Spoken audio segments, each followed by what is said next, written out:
السلام علیکم ورحمۃ اللہ وبرکاتہ۔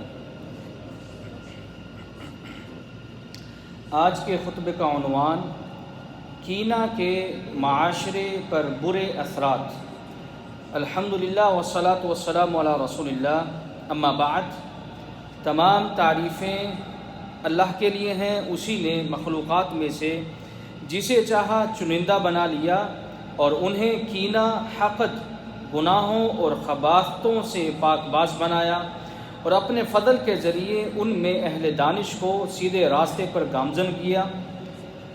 میں گواہی دیتا ہوں کہ اللہ کے سوا کوئی حقیقی معبود نہیں، وہ یکتا ہے، اس کا کوئی شریک نہیں۔ اسی نے ہم پر وافر نعمتیں اور رحمتیں نازل فرمائیں، اور یہ بھی گواہی دیتا ہوں کہ ہمارے نبی سیدنا محمد صلی اللہ علیہ وسلم اس کے بندے اور رسول ہیں۔ اللہ تعالیٰ نے آپ کے ذریعے بتوں کی پوجا کا خاتمہ فرمایا، آپ ہی کے ذریعے کفر، بت پرستی کے اندھیرے چھٹ گئے۔ اللہ تعالیٰ ان پر، ان کی آل اور صحابہ کرام پر ابدی و سرمدی سلامتیوں و رحمتیں نازل فرمائے۔ حمد و ثنا کے بعد اے مسلمانوں، اللہ تعالیٰ سے ڈرو کہ تقوی الہی افضل ترین نیکی ہے، اور اسی کی اطاعت سے ہی قدرت و منزلت بڑھتی ہے۔ اے مسلمانوں، ایسی قوم میں محبت عام نہیں ہو سکتی جو کینہ سے بھرپور ہو، جو دشمنی مول لے اور انتقام کے لیے موقع کی تلاش میں رہے۔ وہ ہمیشہ عذاب میں مبتلا اور پریشانیوں میں اوندھے منہ پڑے رہتے ہیں۔ لوگوں کے تعلقات کو کینے سے زیادہ کسی چیز نے خراب نہیں کیا۔ یہی مخفی بیماری ہے، پھیلنے والا شر، جو کہ آبادیوں کو منہدم اور خزانوں کو خالی کر سکتا ہے، قربت اور دوستی کو ختم کر کے لڑائی کی وجہ بنتا ہے۔ ایک شاعر کہتا ہے، ان الضغینۃ تلقاها وان قدمت کالعر یکمن حینا ثم ینتشر، کہ کینہ کو تم ایسے پاؤ گے کہ یہ وبائی خارش کی مانند چھپنے کے بعد اچانک منتشر ہو جاتا ہے۔ کتنی جلدی کینہ لوگوں کے قریب آ جاتا ہے، کتنی جلدی ظاہر ہوتا ہے، پھر کتنا نزدیک آ جاتا ہے، اور پھر کس قدر پھیل جاتا ہے۔ بدترین افزودگی ہے کینہ پروری، جو بچوں کے دلوں میں تیزی کے ساتھ گھر کرتا ہے، جو نسلوں کے سینوں میں جاں گزین ہوتا ہے اور دائمی و سرمدی باقی رہتا ہے۔ پہلے کہا گیا ہے کہ ہمارے آباء و اجداد نے کینوں کو جلا بخشی، اور ان کی نسل کی موجودگی میں اب یہ کینے کبھی بجھ نہیں پائیں گے۔ کینہ جس کی علامت ہو، انتقام جس کا ہدف ہو، دل کی بھڑاس نکالنا جس کی عادت ہو، اس کا چاند گرہن ہو گیا، اس کے در و دیوار گر گئے، قدر و منزلت مٹ گئیں اور سینہ جلنے لگا۔ اور جو شخص حسد و کینہ چھوڑ دے، صحیح سلامت زندگی گزارتا ہے، اپنے دوستوں میں اضافہ کرتا ہے، لوگوں کے جھرمٹ میں رہتا ہے، زیادتی سے پرہیز کرتا ہے، اور تب وہ تباہ ہونے سے بچ جاتا ہے۔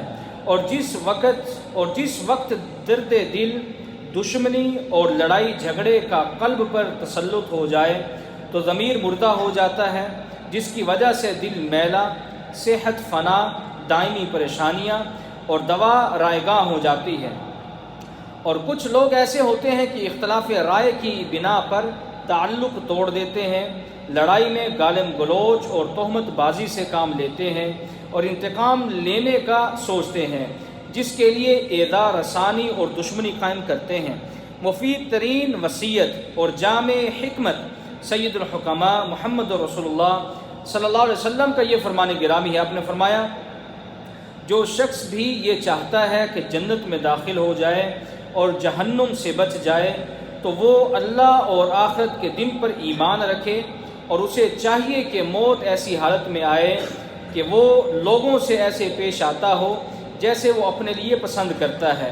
اس حدیث کو امام مسلم رحمہ اللہ نے عبداللہ ابن عمر بن عاص رضی اللہ عنہما سے روایت کیا ہے، یعنی لوگوں کے ساتھ وہی کچھ کرے جس کی اسے لوگوں سے امید ہوتی ہے، اس طرح معاملات سدھر جائیں گے، اختلافات و نفرتیں مٹ جائیں گی، اور سینوں سے کینے زائل ہو جائیں گے۔ کینہ اور حقد کی آگ دل میں اٹھائے پھرنے والے کینہ رکھنے کی وجہ سے کسی بلند مقام کو نہیں پا سکتے، شان و شوکت نہیں بنا سکتے، اچھا نام پیدا نہیں کر سکتے اور کبھی خوشحال نہیں ہو سکتے۔ ایک شاعر کہتا ہے، کینہ چھوڑ دو، تمہیں کینے سے کوئی سروکار نہیں ہونا چاہیے، کیونکہ کینہ رشتہ داری کے خاتمے کا باعث ہے۔ تمہارے اندر نصیحت کے نام پر چغل خوری کرنے والے کی ایک نہ مانو، کیونکہ چغلی خالص ظاہر قاتل ہے، اور اپنے بچھو تمہارے اندر لڑائی ڈالنے کے لیے ایسے چھوڑتا ہے جیسے شارگ میں خون چلتا ہے۔ میرے بیٹے، مرتے دم تک کسی سے مت لڑنا، بے وقوفی والے کام چھوڑ دو، کیونکہ ان کا کوئی فائدہ نہیں ہوتا۔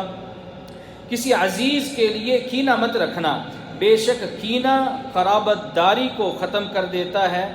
اپنی بردباری کو باعث ذلت مت سمجھنا، کیونکہ بردباری ہی صاحب عزت و وقار ہوتا ہے۔